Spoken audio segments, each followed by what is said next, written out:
said Don Toliver, 723. So Taylor Swift's 1989 Taylor's version returned to number one for its third week at the top of the Billboard 200. Wow. She was also at the game. I didn't see her. They ended up losing. Maybe Did they they didn't show show her her? enough. I don't know. I didn't see. Maybe they didn't show her enough. That's I why watched they a little bit of the game. I didn't see her. they always said that she's like the good luck charm, good right? luck, I know. For Trav. Chiefs ended up losing. But that's not all. The singer is now the first living act to have 5 albums in the top 10 concurrently since the modern era of the Billboard 200, as it debuted in 1963. Wow. Good for her. Midnights is number 3. Folklore is number 5. Lover, number 6. Speak Now, Taylor's version in the number 10 spot. The only other artist to hold at least 5 in the top 10 at the same time was Prince after his death in 2016. Wow. So Taylor Swift's like breaking all these records Yeah. now. We're going to be talking about Taylor Swift in Go, the future. Taylor. Isn't that something? In the future now, we're going to be talking about Taylor Swift over Taylor Prince. Swift, yeah. Over Prince.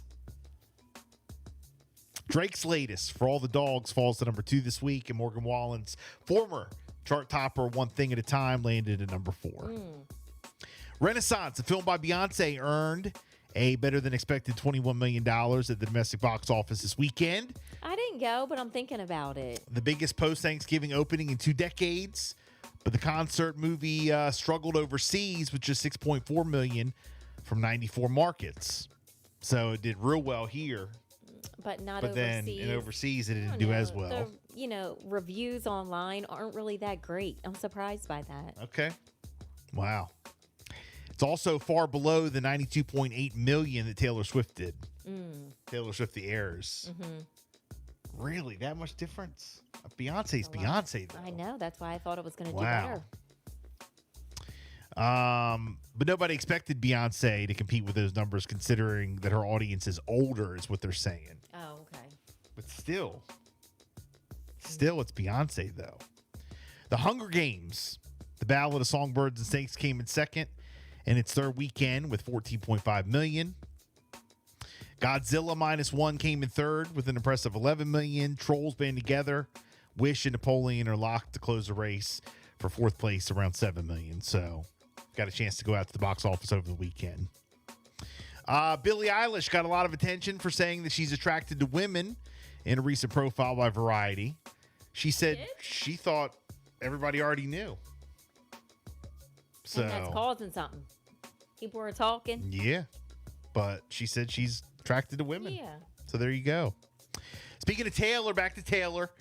Spotify's 2023 Wrapped was released last week with Taylor Swift named as the service's most streamed artist of the year. Of course. Of course. Billboard crunched the numbers, and using an average of 0.0035 cents per stream, the 26.1 billion streams Swift accumulated on Spotify earned her about $91 million. $91 million through November alone. Wow. What? Assuming similar numbers for December, the total will be closer to 101 million. Is she a gazillionaire yet? She must be. When adding in publishing and revenue as well, Swift's music would have earned her 131 million just on Spotify alone by the end of 2023. Goodness. Now, including the other major streaming platforms, Apple Music, YouTube Music, and Amazon Music, her total earnings from streaming alone would likely surpass 200 million. Other top streaming earners for the year include Bad Bunny, The Weeknd, and Drake. That's crazy. So much money. And speaking of The Weeknd, you know, he's one of my faves. His charity, the Exo Humanitarian Fund, has donated $2.5 million to pay for 4 million emergency meals facing food shortages and starvation due to the Israel-Hamas war. The UN's World Food Program confirmed that the money will pay for 820 metric tons of food, which will feed about 170,000 Palestinians for 2 weeks. The Weeknd has also been a Goodwill ambassador for the WFP program since October of 2021. His foundation has raised more than $5 million to provide relief to people with poor access to food. He's also donated $1.8 million of his own money to the WFP. Next year, the Weeknd plans to dedicate $1 to the XO Humanitarian Fund for every ticket sold to his After Hours Till Dawn tour. Wow. So shout out to the Weeknd. Excellent.